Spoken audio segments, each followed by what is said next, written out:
بسم اللہ الرحمن الرحیم۔ شروع اللہ کے نام سے جو بڑا مہربان اور نہایت رحم کرنے والا ہے۔ نبی صلی اللہ علیہ وآلہ وسلم کی سب سے لاڈلی قرآن کی سورت یہ ہے، 3 مرتبہ پڑھنے سے 10,000 حاجتیں پوری۔ سورت نبی کریم صلی اللہ علیہ وآلہ وسلم کی لاڈلی سورت ہے، جو پڑھے اسے قبر کی مٹی اور کیڑے مکوڑے نہیں کھاتے۔ محترم ناظرین، آج جو وظیفہ آپ کی خدمت میں پیش کیا جا رہا ہے، یہ ایک بہت ہی پیاری سورت کا وظیفہ ہے، جو حضور پاک صلی اللہ علیہ وآلہ وسلم کی لاڈلی سورت ہے، جس کو پڑھنے سے اللہ تعالیٰ انسان کی 10,000 حاجتیں پوری فرما دیتا ہے۔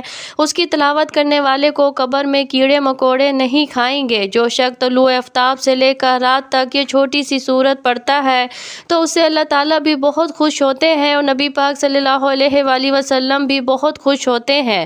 اسے اس سورت کی وجہ سے اللہ تعالیٰ وہ سب کچھ نوازتے ہیں جس کی وہ خواہش کرتا ہے۔ یہ بہت آسان سا عمل ہے، معجزات کو دیکھنے والا عمل ہے، بہت ہی خاص عمل ہے، جو فوری طور پر غیبی طریقے سے دولت آپ کے پاس لاتا ہے۔ یہ عمل دن میں 1 مرتبہ پڑھنے سے رزق کی دولت سے انسان مالا مال ہو جاتا ہے۔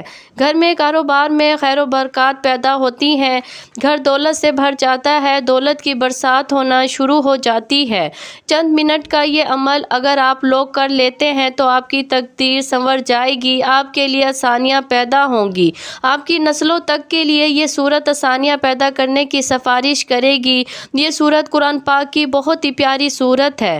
قرآن پاک چونکہ ہمارے پیارے آقا حضرت محمد صلی اللہ علیہ وآلہ وسلم پر 23 سال کے عرصے میں تھوڑا تھوڑا نازل ہوا، اس میں انسانیت کی فلاح اور کامیابی کا ہر راز پوشیدہ ہے، لیکن ہمارا معاشرہ آج کل دین سے دوری کے سبب ان رازوں کو پہچان ہونے سے غافل ہے۔ یہ اللہ تعالیٰ کی بہت ہی پیاری کتاب ہے، جس میں تمام انسانیت کے لیے ہدایت موجود ہے، لیکن اس کتاب سے ہدایت اور فلاح وہی لوگ پا سکتے ہیں جو ہدایت کے راستے پر چلتے ہیں، جو دین سے محبت کرتے ہیں۔ یہ کتاب بندوں کو خالق سے ملا دیتی ہے، گمراہوں کو صراط مستقیم کا پتہ بتاتی ہے، اجڑے دلوں میں ایمان اور یقین کے سب سے اگاتی ہے، قلب و جگر کو تقویت اور طہارت کے نور سے منور کرتی ہے، مایوسی میں ڈوبے ہوئے زندگیوں کو آج کی شمع دکھاتی ہے، روحانی اور جسمانی امراض کا صفایا کرتی ہے، پریشانیوں کو دور کرتی ہے۔ اس کے علاوہ نہ جانے کتنی صفات کی حامل یہ بہترین کتاب ہے۔ جو بندہ اس کی روزانہ زیارت کرتا ہے، اس میں موجود صورتوں کی تلاوت کرتا ہے اور اس کو سمجھ کر پڑھتا ہے، اور پھر اس کو اپنی زندگی کے اس کے احکامات کے مطابق گزارتا ہے، تو کامیابیاں ایسے بندوں کا مقدر ہو جاتی ہیں، ان کے دل نور سے منور ہو جاتے ہیں، ان کے چہرے روز محشر میں روشن اور عیاں رہیں گے، ان کے مرتبے بلند کر دیے جاتے ہیں، ان کی بخشش کر دی جاتی ہے۔ اس کتاب میں موجود صورتوں کا ذکر و اذکار کرنے اور اپنے عزیز اور دوست، رشتہ دار، ماں باپ جو اس دنیا سے کوچ کر چکے ہیں، ان کی قبروں پر اس کی صورتوں کی تلاوت کرنے سے ان کی روحوں کو بخش دیا جاتا ہے، ان کے درجات بلند کر دیے جاتے ہیں، ان کی قبروں پر ڈھیروں رحمتیں نازل کر دی جاتی ہیں۔ جو انسان ذہنی طور پر کمزور اور پریشان ہوتے ہیں اور مایوسی میں ڈوبے ہوئے ہوتے ہیں، تو ایسے لوگوں کے لیے یہ کتاب مکمل شفا ہے۔ اس سے ان کی ذہنی، جسمانی اور روحانی تمام پریشانیاں دور ہو جاتی ہیں، کیونکہ اسی کتاب میں اللہ تعالیٰ نے ارشاد فرمایا ہے، اور دلوں کا سکون تو صرف اللہ کے ذکر میں ہے۔ اس عظیم الشان کلام سے پہلے بیشتر صفحے نازل کیے گئے جو مختلف حوادث کی نظر ہو گئے، اور کچھ باقی رہے، لیکن ان میں انسانیت کی مکمل فلاح اور کامیابی کے راز نہ پائے گئے۔ اللہ تعالیٰ نے اپنے آخری نبی، پیارے آقا مولا صلی اللہ علیہ وآلہ وسلم پر یہ آخری کتاب نازل فرمائی۔ اس میں تمام انسانیت کے لیے رحمت اور ہر قسم کی کامیابی، ہر قسم کا راز، زندگی گزارنے کا طریقہ، حضور پاک صلی اللہ علیہ وآلہ وسلم کی سیرت، تمام چیزیں موجود ہیں۔ یہ کلام جس طرح حضور پاک صلی اللہ علیہ وآلہ وسلم پر نازل کیا گیا، آج بھی اسی اصل شکل و صورت میں موجود ہے۔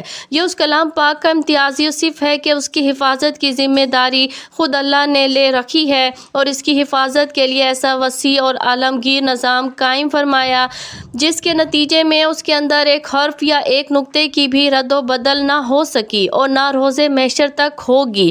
اس کی صداقت و حقانیت روز روشن کی طرح عیاں ہے۔ اس کی حلاوت و شیرینی اور اثر افرینی ایسی ہے کہ لوگ دیوانہ وار اس کی طرح کھینچے چلے آتے ہیں۔ دنیا میں سب سے زیادہ پڑھے جانے والا اعزاز بھی قرآن کو ہی حاصل ہے۔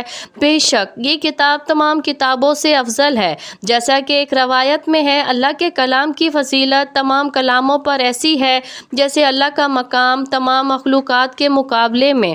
بھلا اللہ کے مقابلے میں اس کی مخلوقات کی کیا حیثیت ہے؟ ٹھیک اسی طرح قرآن کے آگے دوسری کتابوں کی کیا حیثیت ہے؟ حضور پاک صلی اللہ علیہ وآلہ وسلم نے ارشاد فرمایا، بے شک دلوں کو زنگ لگ جاتا ہے۔ عرض کی گئی، یا رسول اللہ صلی اللہ علیہ وآلہ وسلم، ہم اس کی صفاتی کس چیز سے ہوگی؟ ارشاد فرمایا، تلاوت قرآن اور موت کو باکثرت یاد کرنے سے۔ قرآن پاک وہ واحد کتاب ہے جس کا پڑھنا، سننا، دیکھنا اور چھونا سب عبادت و ثواب کا کام ہے۔ قرآن پاک روشنی ہے، نور ہے، سامان نجات ہے، ذکر حکیم ہے اور صراط مستقیم ہے۔ ناظرین، دنیا میں جو کچھ ہوتا چلا آ رہا ہے یا جو کچھ ہو گزر چکا ہے یا جو کچھ ہونے والا ہے، سب کچھ اللہ تعالیٰ کے علم میں ہے اور اس کی قدرت کے تابع ہے۔ وہ جہاں جس وقت چاہتا ہے اس کے ایک ان میں سے وہ سب ہو جاتا ہے۔ تو آج کا عمل جو آپ کو بتایا جائے گا اس کی کن کو متوجہ کرنے کا بہت ہی پیارا عمل ہے جس کو آپ نے ذات پاک پر کامل یقین اور اعتماد کے ساتھ کرنا ہے۔ ناظرین، یہ وظیفہ آپ نے اللہ تعالیٰ پر پورا یقین اور اپنے اللہ سے امید رکھتے ہوئے کرنا ہے۔ کسی بھی صورت آپ کو مایوس نہیں ہونا، کیونکہ اچھے اور برے حالات ہمیشہ کے لیے نہیں ہوتے۔ اس لیے آپ نے نا امیدی کا شکار نہیں ہونا، کیونکہ زندگی بھی عجیب ہے، کبھی کبھی اتنی خوبصورت لگتی ہے کہ جی چاہتا ہے کہ ہمارا ناطہ ہمیشہ کے لیے زندگی سے جڑا رہے، کبھی بھی یہ ناطہ نہ ٹوٹے۔ اور کبھی جب زندگی ہماری امیدیں اور توقعات پوری کرنے میں ناکام رہتی ہے تو دل رک جاتا ہے اور یہ زندگی جلد ختم ہو جائے، مگر یہ حقیقت ہے کہ دکھ اور درد میں وقت طویل سے طویل تر ہو جاتا ہے۔ اسی طویل سفر سے انسان ہار کر مایوسی کا شکار ہو جاتا ہے۔ انسان خود بھی سمجھ نہیں پاتا کہ آخر اس صورتحال سے کیسے نمٹا جائے۔ ناظرین کرام، جب بندہ اپنے اللہ سے محبت کرتا ہے، اللہ پاک اس کو ضرور عطا فرماتا ہے۔ اللہ پاک اس کو اتنا عطا کر دیتا ہے کہ اس کو پھر کسی چیز کی کمی نہیں رہتی۔ یہ بات تو سبھی جانتے ہیں کہ اس دنیا کی محبت اور اس دنیا کے لوگ، رشتہ دار، دوست احباب، یہ سب کچھ بھی نہیں۔ اگر ہمارا رشتہ اللہ پاک سے مضبوط تر ہو جائے تو پھر یہ ساری چیزیں خود بخود ہی ہمارے ہاتھوں میں آ جاتی ہیں۔ جب بندہ اللہ سے محبت کرتا ہے تو اللہ تعالیٰ کی ساری مخلوق بھی اسی بندے سے بے پناہ محبت کرتی ہے۔ یہ صرف اللہ سے محبت کرنے کا فائدہ ہوتا ہے۔ اگر بندہ اللہ تعالیٰ کو چھوڑ کر اس کی بنائی ہوئی مخلوق سے محبت کرتا ہے تو وہ مخلوق اسے دھوکہ ہی دیتی ہے۔ پھر وہ مخلوق سے گلے شکوے بھی کرتا ہے، میرے ساتھ یہ ہو گیا، اس بندے نے تو میرے ساتھ زیادتی کر دی، فلاں بندے نے یہ کر دیا، یہ نہیں ہونا چاہیے تھا۔ تو بھائیوں اور بہنوں، ہمیشہ اپنے اللہ سے ہی محبت کرو، ساری دنیا آپ کی ہو جائے گی، ہر چیز آپ کی ہو جائے گی، اور کسی کو حقیر مت سمجھو، کسی کو برا مت سمجھو، اور اللہ تعالیٰ کی رحمت پر بھروسہ رکھو۔ انسان کی فطرت ایسی ہے کہ اسے زندگی میں سب کچھ اپنے مطابق چاہیے، سب اس کی مرضی اور منشا کے مطابق نہیں ہوتا تو وہ نا امید اور مایوس ہو جاتا ہے۔ ساتھ ہی اسے احساس ستاتا ہے کہ اب اسے مزید نہیں جینا۔ انسان بنیادی طور پر جلد باز واقع ہوا ہے، اسے اگر کچھ حاصل کرنا ہو تو وہ اس کے لیے تک دور کرتا ہے، دعائیں مانگتا ہے، محنت کرتا ہے، مگر جب اس کی منشا کے مطابق اس کو پھل نہیں ملتا تو وہ تھک جاتا ہے۔ اسی تھکن میں وہ مایوسی کے اندھیرے میں اپنا وجود، اپنی امید اور اپنا یقین کھو بیٹھتا ہے۔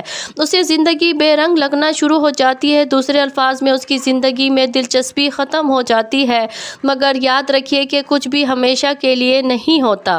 وقت کی ایک خوبصورتی ہے کہ یہ کبھی بھی ایک جیسا نہیں رہتا، مشکل ہو تو آسانی بھی مل ہی جاتی ہے۔ حالات چاہے جتنے بھی کٹھن ہو، مشکلات کے بعد جتنے بھی کالے کیوں نہ ہو، آسانی کی صبح کا سورج ضرور طلوع ہوتا ہے، نہ دکھ سدا رہتا ہے نہ سکھ۔ ایسے ہی ناکامی اور کامیابی بھی ہمیشہ کے لیے نہیں ہے۔ اس لیے سب سے اہم بات یہ ہے کہ انسان کو کبھی بھی مایوس نہیں ہونا چاہیے، بلکہ مشکلات کے آنے پر مایوسی کے اندھیروں میں بھی امید اور یقین کا چراغ جلاتے رہنا چاہیے، کیونکہ اگر انسان مایوسی کے اندھیرے میں امید کا چراغ جلاتا ہے تو اس کی روشنی روشنی انسان کے وجود کو منور کر دیتی ہے۔ اس روشنی سے انسان باطنی اور ظاہری طریقے سے مزید مضبوط ہو جاتا ہے۔ وہ سمجھ جاتا ہے کہ یہ ناکامیاں اور مشکل وقت سب عارضی ہیں۔ وہ اس حقیقت سے آشنا ہو جاتا ہے یہ زوال، یہ مشکلات سب انسان کی ہمت کو جانچنے کے لیے قدرت نے پیمانے بنائے ہوئے ہیں، کیونکہ یہ بھی حقیقت ہے کہ انسان اپنی فتح اور کامیابی سے اتنا مضبوط نہیں ہوتا جتنا وہ اپنے زوال اور ناکامی سے مضبوط ہوتا ہے۔ اسی کلام پاک کی ایک بہت ہی پیاری سورت علم نشرہ میں بھی یہ ذکر کرایا ہے کہ مشکل کے بعد آسانی ہے، بے شک مشکل کے بعد آسانی ہے۔ حقیقت میں مشکل اور نامتعدد حالات میں انسان کو اپنی خود کی پہچان ہوتی ہے اور اسی عمل میں اسے اپنے کا وجود ادراک ہوتا ہے۔ انسان اپنی چھپی ہوئی خوبیوں کو جانچنے کے لیے مزید مضبوط ہو جاتا ہے، اسے اپنے سے وابستہ رشتوں کی پہچان بھی ہو جاتی ہے، وہ آسانی سے جان لیتا ہے کون اس کے ساتھ مخلص ہے اور کون نہیں۔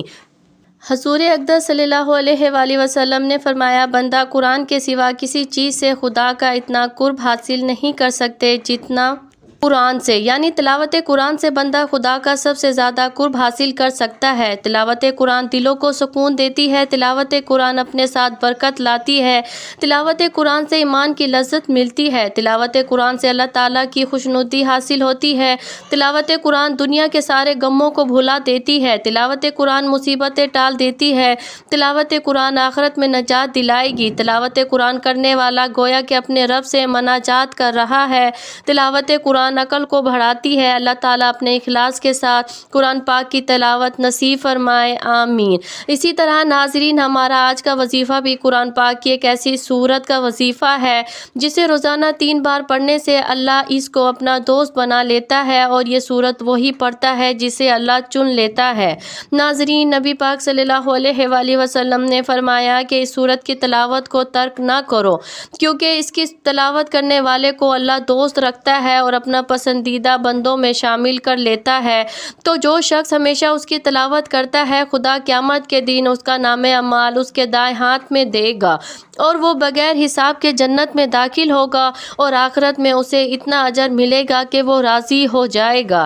ناظرین، وقت کی نزاکت کو مد نظر رکھتے ہوئے آئیے آپ کو اس پیاری سی سورت کے بارے میں بتاتے ہیں کہ وہ کون سی سورت ہے جو حضور پاک صلی اللہ علیہ وآلہ وسلم کی پسندیدہ سورت ہے، کہ جس کو صرف 3 بار پڑھنے سے اللہ تعالیٰ انسان کی 10,000 حاجات پوری فرماتا ہے، اور اس کی تلاوت کرنے والے کو نہ قبر کی مٹی کھاتی ہے اور نہ ہی کیڑے مکوڑے۔ تو سب سے پہلے 3 مرتبہ درود پاک پڑھنا ہے۔ درود ابراہیمی جو نماز کے اندر بھی پڑھا جاتا ہے، وہ درود پاک پڑھ لیں، 1 مرتبہ میرے ساتھ بھی پڑھ لیں تاکہ ثواب ہو۔ اللہم صلی علی محمد وعلی آل محمد کما صلیت علی ابراہیم وعلی آل ابراہیم انک حمید مجید۔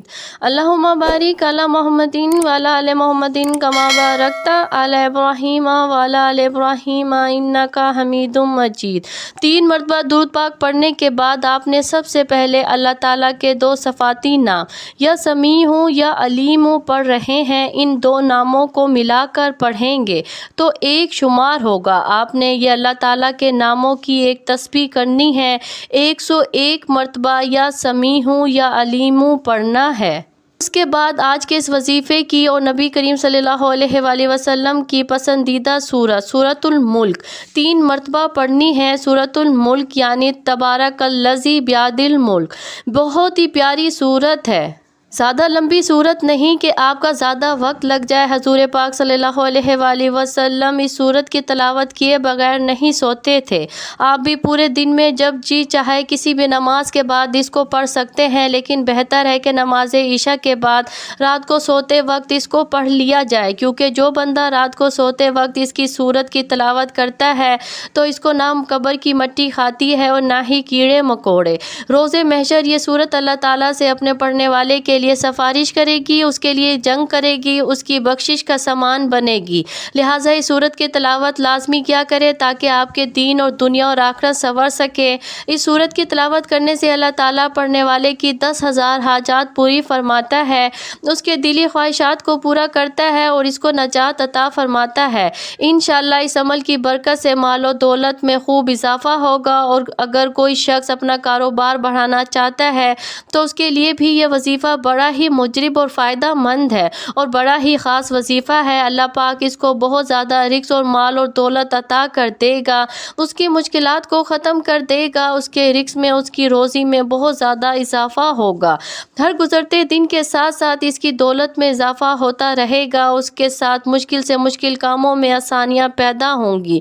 دعا ہے کہ اللہ تعالیٰ میرا سنانا اور آپ کا سننا اپنی بارگاہ الہی میں قبول اور منظور فرمائے، آمین۔ ناظرین، گزارش ہے کہ اللہ تعالیٰ کے 99 ناموں میں سے کوئی ایک نام لکھ کر کمنٹس میں ضرور شیئر کیا کریں۔ اللہ تعالیٰ ہم سب کا حامی اور ناصر ہو، آمین ثم آمین۔